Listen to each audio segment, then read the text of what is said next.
טוב, שלום לכולם, ברוכים הבאים לעוד סרטון סקירה שלנו. היום אנחנו הולכים לזכור את הלפטופ הביתי של אסוס, ה-X540YA. לפטופ מאוד נחמד, מאוד פשוט ודי עמיד. בואו נראה מה מקבלים בקופסה.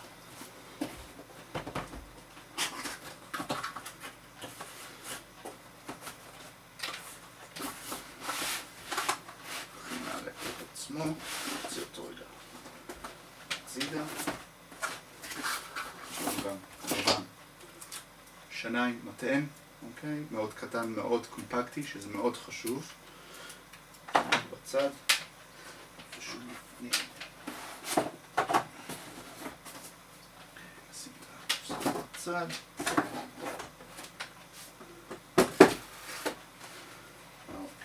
ובואו נראה. הלפטופ עצמו, הנה הוא,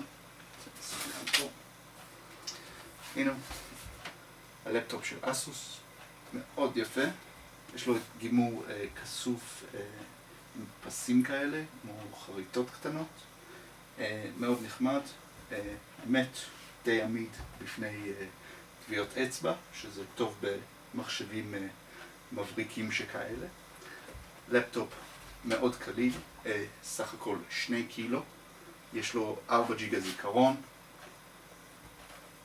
אין לו CD-ROM, חשוב מאוד לציין, בגרסה הזאת אין כונן אופטי, אם אתם רוצים אפשר או לקנות אחד חיצוני או פשוט לעבוד עם דיסק און קי, וזהו, בואו ניקח מבט מקרוב על הלפטופ ונראה איך הוא נראה.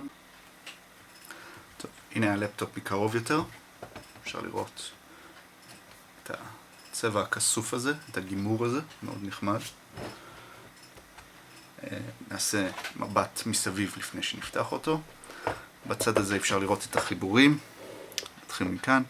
פה זה החיבור כמובן של השנאי, של המטען, אפשר לראות את זה. פה יש לנו חיבור USB-C, אוקיי? אחרי זה יש לנו חיבור רשת, חיבור VGA, חיבור HDMI, החיבור הכחול זה USB 3, חיבור השחור USB 2, חיבור לאוזניות ולמיקרופון. בצד השני יש לנו את החיבור לכבל נעילה.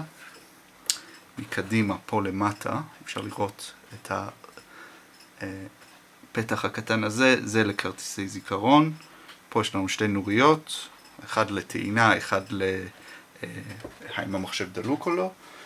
וזהו, התחתית של המחשב, אין שום דבר מעניין במיוחד, רגליות גומי גדולות, פתחי אוורור, אפשר לראות, מאוד נחמד, מאוד פשוט. בואו נפתח את המחשב. אוקיי, אז כאן יש לנו כמובן את המפרט של הדגם הזה, כמו שאמרנו, 2 קילו, יש לזה hard disk של טרה, יש לזה את המעבד AMD E1, מצוין את זה גם פה נראה לי איפשהו, כן. מאוד 4 ג'יגה זיכרון, וזהו, מקלדת מאוד נוחה, מאוד מרווחת, כפתורים נוחים, כמובן בא עם עברית על הכל. מה שכן נחמד במחשבים האלה, יש להם פד מספרים מלא, לא כמו לרוב שצריך ללחוץ על כפתור וזה נמצא איפשהו כאן. פה יש לכם כפתורים רק לזה, וזהו. המסך עצמו מאוד נחמד, אפשר לחבר אותו, רק להראות לכם איך הוא נדלק. לזכור שמערכת הגרסה הזאת לא באה עם מערכת הפעלה, באה עם פרידוס.